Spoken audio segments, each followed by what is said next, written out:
Hi everyone, my name is Ina and today I will be presenting to you on the topic of improving communication materials, specifically focusing on common grammar and style issues. In this video, we take it a step further by focusing on clarity in written communication and avoiding grammar and style mistakes to make our content more published and professional. Grammar and styles are critical for ensuring professionalism and clarity, particularly for newsletter and magazine editors who manage high visibility content. Proper use of grammar not only strengthens our message, but it also enhances the credibility of the publication. In my presentation today, I will be covering about the 12 common writing errors frequently encountered in newsletters and magazines, while we also be discussing how these principles apply to other materials such as press releases, corporate announcements, and maybe your other marketing materials. Now let's transition into the checklist of common errors identified by the University of Wisconsin Writing Center. These examples relevant to our local publications and corporate settings. Number one would be sentence fragments. So a sentence fragment is an incomplete sentence that doesn't express a complete thought, often because sometimes it's missing a subject or a verb. So let's see up our example here. The company recently launched its new eco-friendly product line to cater to the growing demand for sustainable options. So what do you think will be the sentence fragment? So here, a fragment is not a complete thought as we mentioned earlier. So for example, the word to cater to the growing demand is a fragment because it lacks out a subject and a verb. So in terms of using our editorial marks, we deleted out a comma along with making the letter T smaller case just to cater it in like a sentence. So the correction would be the company recently launched its new eco-friendly product line to cater to the growing demand for sustainable options. All right, we go out to our second one, which is sentence sprawl. So this happens when sentences are overly long and complicated, making them hard to follow. So especially problematic where clarity is key to retaining the reader's attention. So for example, today, the president discussed the country's economic challenges, mentoring the rising prices, the inflation rate, and the difficulties many Filipinos are facing, while also addressing concerns about unemployment and labor rights. So in terms of our example today, the sentence sprawl occurs when multiple ideas are stuffed into one sentence. This makes a sentence confusing and a bit hard to read. So in terms of using our editorial marks, we have to at least edit the inflation rate and the difficulties many Filipinos are facing while also addressing concerns about because more than what the sentence says.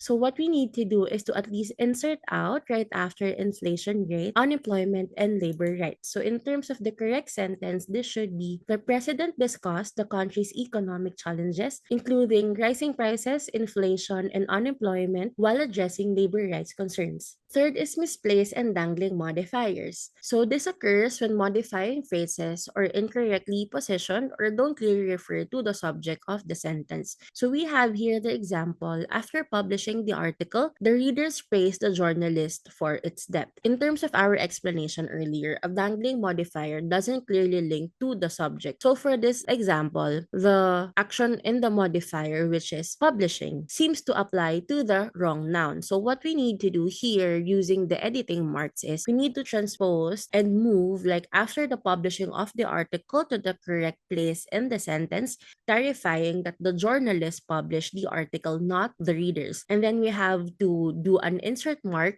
to add the journalist after the word after, ensuring that the modifier refers to the correct subject. So the correct sentence would be the readers praised the journalist for the depth of the article after it was published. So here you can already clearly link the action to the correct noun, making the meaning straightforward. So for our fourth error, it would be faulty parallelism. So this happens when elements in a list or series within a sentence do not follow the same grammatical structure, and these apparently can make your sentence feel a bit awkward or unbalanced. So for our example here, we have the company focuses on reducing waste, saving energy, and to increase customer satisfaction. Remember, as per our definition earlier, inconsistent grammar in the list makes a sentence feel unbalanced and harder to read. So using out our editing marks, we have to delete the word to, delete the letter E, for the word increase and make an insert mark, making the full word increasing.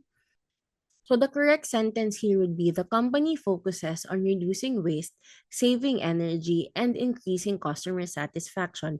So the parallelism here ensures that all elements of a list follow the same grammatical structure, improving out your readability and flow.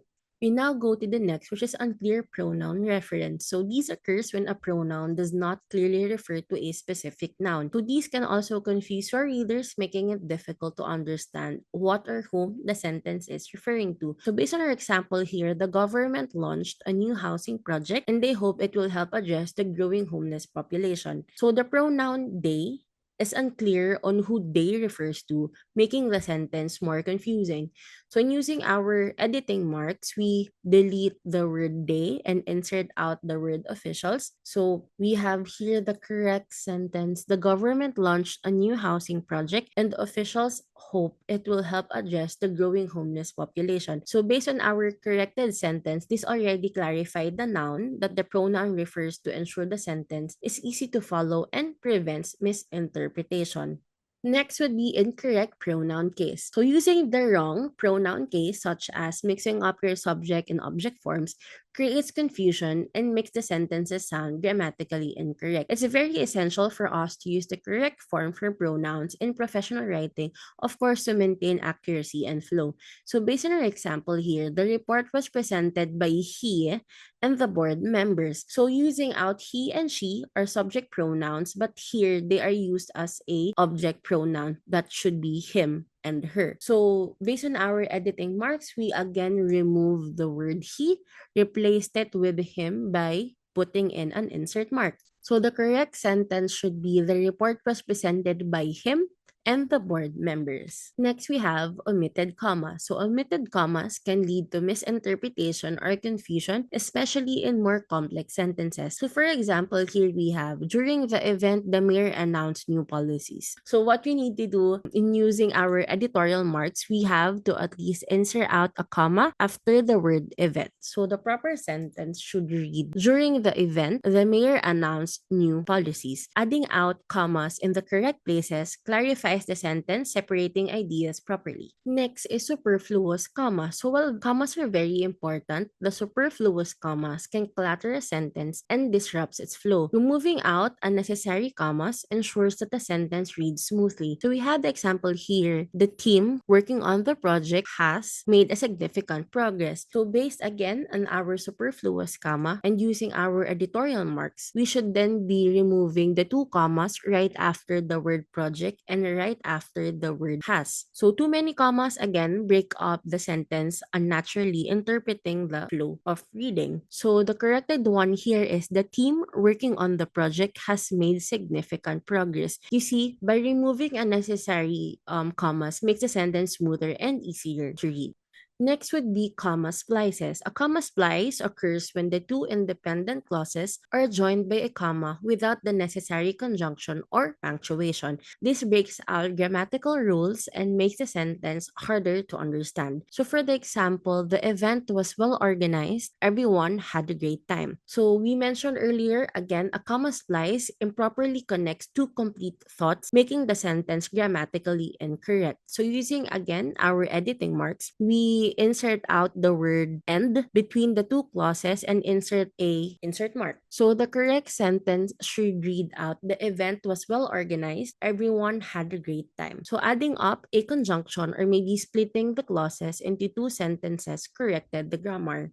Next is apostrophe errors. So an apostrophe error often occurs when distinguishing between possessives and contractions. Apostrophes should only be used for possession or contractions and not plurals. So we have the example here, it's time to launch the new product line. So in terms of doing our editorial marks, we have to use an insertion for apostrophe in between the word it and the letter S for the correct contraction, ensuring that the sentence is correctly conveys it is. So the correct sentence should be, it's time to launch the new product line. So see, having here the apostrophe correctly clarifies the meaning and makes the sentence grammatically accurate. Second to the last is words easily confused. Words that are easily confused, such as homophones or words with similar meanings, often cause misunderstandings in writing. So it's very important for us to choose the correct word to maintain accuracy. Our example here, the effect of the typhoon or agriculture was severe. So the word affect and the word effect are often confused because they sound alike, but they do have different meanings. So in terms of using our editorial marks, we have to